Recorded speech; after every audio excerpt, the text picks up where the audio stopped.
नमस्कार दोस्तों।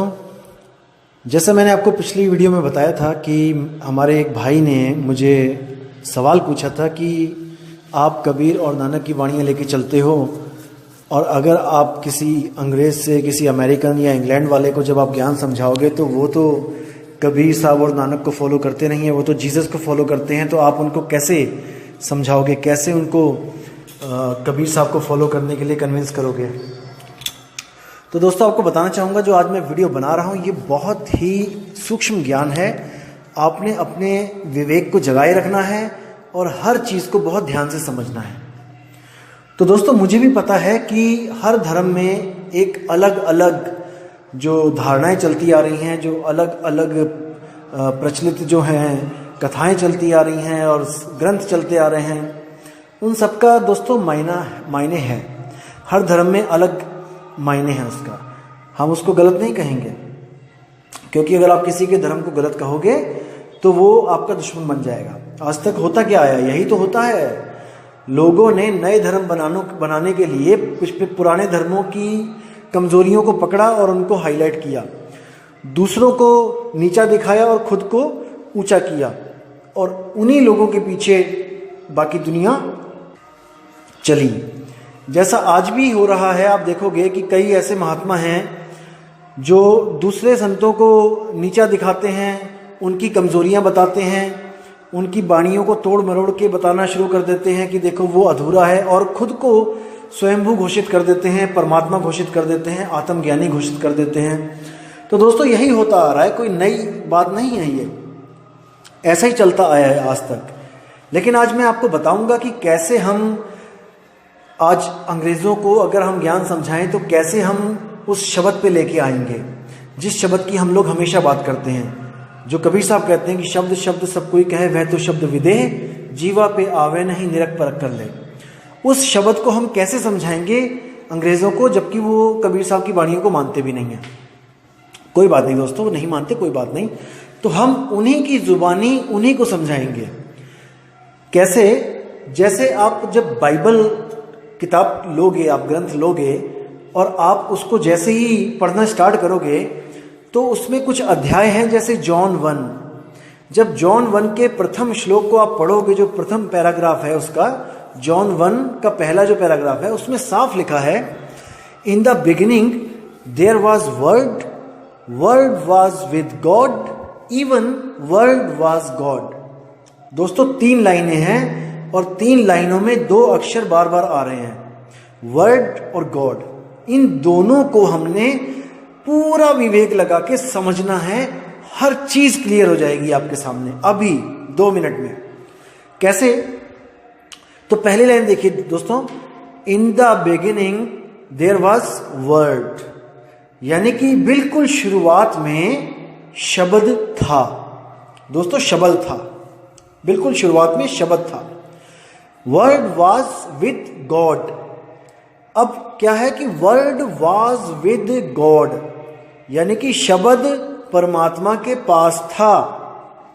समझो इसको, शब्द था शुरू में और शब्द परमात्मा के पास था। इवन वर्ड वॉज गॉड, यहां तक कि शब्द ही परमात्मा था। अब देखिए कितनी गहरे शब्द हैं, इसको समझोगे तो अभी समझ में आएगा आपको। इसमें दोस्तों पहली बात यह है कि वास का प्रयोग किया जा रहा है। वास का मतलब होता है भूतकाल में, यानी कि वो था, यानी था यानी अब नहीं है। विचार कीजिए, इवन वर्ड वाज गॉड, यानी शब्द ही परमात्मा था। विचार करना दोस्तों, शब्द और गॉड 2 चीजें हैं यहां पे। गॉड तो हमेशा गॉड ही रहेगा, वो तो ना था और ना है, वो तो हमेशा ही है। जो शब्द के बारे में बताया जा रहा है उसमें वाज लगाया जा रहा है कि इवन वर्ड वाज गॉड, यानी कि पहले इन द बिगिनिंग जो वर्ड था वो गॉड था, लेकिन अब नहीं रहा। इवन वर्ड वाज गॉड, यानी कि यहां तक कि शब्द परमात्मा था, अब था यानी अब नहीं है। अब इन दोनों को ध्यान से समझना है कि ये दोनों क्या चीज है। दोस्तों जो गॉड शब्द ले आया गया है, जो इसमें डाला गया है, वो तो बदल ही नहीं सकता, गॉड तो गॉड ही रहेगा। उसी को हम परम आत्मा कहते हैं। इन दोनों में कोई फर्क नहीं है, क्योंकि वाणी कह रही है कि in the beginning there was word, word was with God and word was God. यानी कि शुरू में ही शब्द और गॉड दोनों थे। शब्द गॉड के पास था और शब्द ही गॉड था, यानी कि शब्द अब गॉड नहीं रहा। इसका मतलब साफ है दोस्तों कि आत्मा शुरू में थी, आत्मा परमात्मा के पास थी, यहां तक कि आत्मा ही परमात्मा थी। अगर आप इसको वर्ड को आत्मा लेके चलोगे तो आपको हर चीज क्लियर हो जाएगी। जो वर्ड है वो शब्द है, शब्द ही आत्मा है, शब्द ही आत्मा है। शब्द की ही श्रुति उससे अलग हो गई है, इसलिए श्रुति भटक रही है। और जैसे ही श्रुति को हम शब्द में लगाएंगे तो दोबारा से हम परमात्मा हो जाएंगे। दोस्तों, परमात्मा और आत्मा में केवल एक शब्द का फर्क है, वो है परम। दोनों में आत्मा आ रहा है, परम आत्मा और केवल आत्मा। अब आत्मा और आत्मा दोनों एक सी हैं, लेकिन आगे लग गया परम, क्योंकि आत्मा से गलती हुई है तभी तो ये सृष्टि बनी है। परमात्मा से गलती नहीं हुई है, इसीलिए वो निर्बंध है, विदेह है। आत्मा अपने जाल में खुद फंसी है, देह रूप में। आत्मा की सुरति देह में फंसी है। सुरति को शब्द में वापस मिलाओगे तो वो दोबारा से परमात्मा हो जाएगी। तो जितने भी अंग्रेज हमें मिलते हैं, हम उनसे वर्ड की बात करते हैं, और जब ये पैराग्राफ दिखाते हैं तो उनके पास जवाब नहीं होता है कि हु इज वर्ड।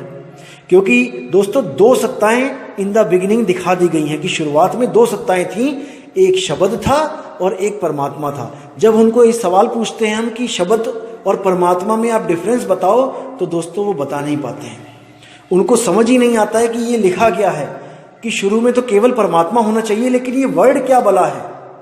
तो दोस्तों, वो सोचने पे मजबूर हो जाते हैं और हार के हमारी बात सुनने के लिए राजी हो जाते हैं। दोस्तों, ना कबीर का नाम लिया जाता है, ना ही बाबा नानक का कोई दोहा सुनाया जाता है। सीधे शब्द और परमात्मा पे बात की जाती है। और जो विवेकी हंस होता है दोस्तों, एक पल में समझ जाता है कि कहां पे गड़बड़ हो रही है। जो विवेकी नहीं होता वो बिन पेंदे का लोटा होता है, आज किसी के साथ, कल को किसी के साथ, परसों किसी के साथ। तो दोस्तों, विवेक जगाए रखो, क्योंकि सत्य केवल एक है, दो नहीं है।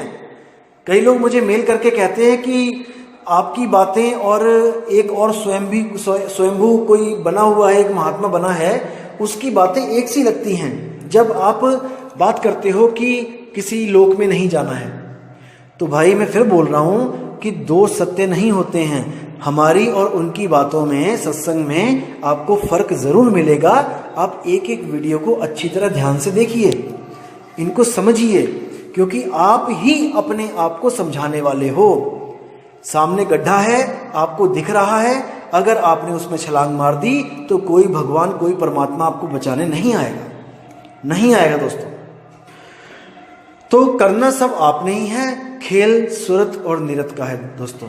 अब कई लोग आपको भ्रमित कर देते हैं कि सुरत का मतलब है सुनना और निरत का मतलब है देखना। दोस्तों, यही तो अज्ञान है कि हम सुनी सुनाई बातों पे यकीन कर लेते हैं। ऐसा बिल्कुल नहीं है दोस्तों। आज तक जितने भी संत हुए हैं, अज्ञानी संत, उन्होंने सुरत को सुनना और निरत को देखना बोला है, जबकि ऐसा बिल्कुल नहीं है।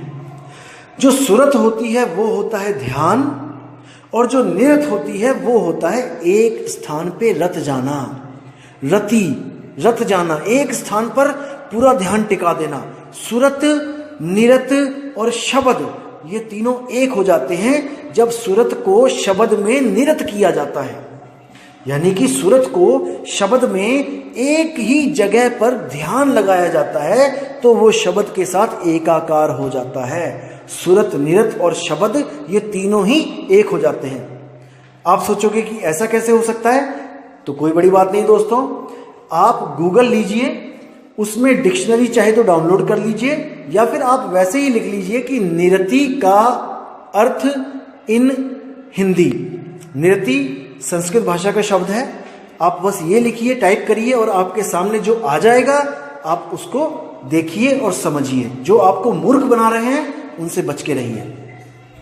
और दोस्तों एक बात और बताता हूं, जो अक्षर है वो आत्मा है, वो मन नहीं है। आप गूगल पे टाइप कीजिए अक्षर मीनिंग इन हिंदी। दोस्तों आपके सामने दो तरह के अक्षर आएंगे। एक तो लिखा होगा कि अल्फाबेटिकल अक्षर, यानी काखा गा पाफा बा ABC जो भी अक्षर हैं ये, और दूसरा आएगा कि अक्षर यानी कि अविनाशी आत्मा या परमात्मा को याद करने का एक शब्द। दोस्तों यही वो चीजें हैं, दो अक्षर का भेद बताए। इसी को सतगुरु एक को हटा देता है, आपके जीवन से निकाल देता है, और दूसरे को आपको लखा देता है। तभी आप निज घर यानी कि सत्य स्वरूप को, अपने निज स्वरूप को, अपने राम रूप को प्राप्त हो जाते हो। दोस्तों बिल्कुल सिंपल ज्ञान है, सहज ज्ञान है, समझोगे तो पल में समझ में आएगा, नहीं कोशिश करोगे दोस्तों उलझ जाओगे, क्योंकि ये अटपट ज्ञान है।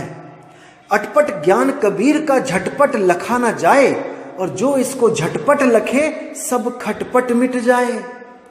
बहुत ही प्यारा ज्ञान है, लेकिन ये ऐसा ज्ञान है कि आपको आज तक किसी ने बताया नहीं, इसलिए आपको भले अजीब लगे, लेकिन दोस्तों ये अटपटा ज्ञान सत्य है, सत्य है, सत्य है।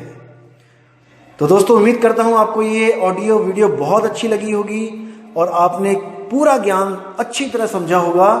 और मुझे मेल कीजिए दोस्तों, मुझे बहुत खुशी होती है जब आप लोग मेल करते हो। आप सोच भी नहीं सकते कि मुझे दिन में कितनी मेल्स आ रही हैं। और देखो कितनी प्यारी प्यारी आत्माएं, कितने जीव हंस तड़पे हुए हैं इस वक्त, सब कह रहे हैं मुझे फोन पे नाम दे दो, मुझे फोन पे नाम दे दो। दोस्तों ऐसा नहीं होता, दोस्तों ऐसा बिल्कुल नहीं होता। फोन पे नामदान कैसे होगा, आप खुद सोचो। ये गुरु परंपरा है, एक प्रोसेस है एडमिशन लेने का। आपको कोई कॉलेज अच्छा लगा, उसकी पढ़ाई अच्छी लगी, आप उसको कहो फोन पे मुझे सारा लेक्चर दे दो, सब कुछ पढ़ा दो। दोस्तों कैसे होगा, आपको एडमिशन लेनी ही पड़ेगी, आपको सारा फॉर्मूला, सारा जो प्रोसेस है वो आपको दोस्तों करना ही पड़ेगा। बाकी गुरु की दया होती, गुरु की मौज होती है। मैं गुरु जी से एक बार जरूर पूछूंगा कि क्या हम ऐसे फोन पे नामदान दे सकते हैं किसी को। अगर उन्होंने हाँ कर दी तो कोई दिक्कत नहीं है, लेकिन गुरु की आज्ञा की अवहेलना हम लोग सोच भी नहीं सकते दोस्तों, ये करने की हम सोच भी नहीं सकते। जो गुरु ने कह दिया वो अटल है, क्योंकि गुरु को सिर पे राखिए चलिए आज्ञा माही, कहें कबीर ता दास को तीन लोक भय नाही। उसको तीन लोक में किसी का डर नहीं होता, यहां तक कि मौत भी उसकी गुलाम हो जाती है। जब मौत भी आती है तो उसके पास गुरु की कला होती है, जिसको आर्ट ऑफ डेथ कहते हैं, मरने की कला।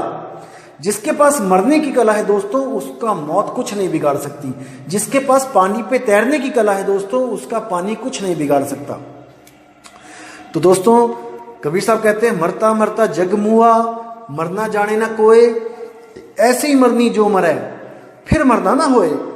वो कह रहे हैं कि मरने की कला ही तो नहीं आ रही तुम लोग को, अगर वो कला सीख लो दोस्तों, मौत तुम्हारी दासी हो जाएगी।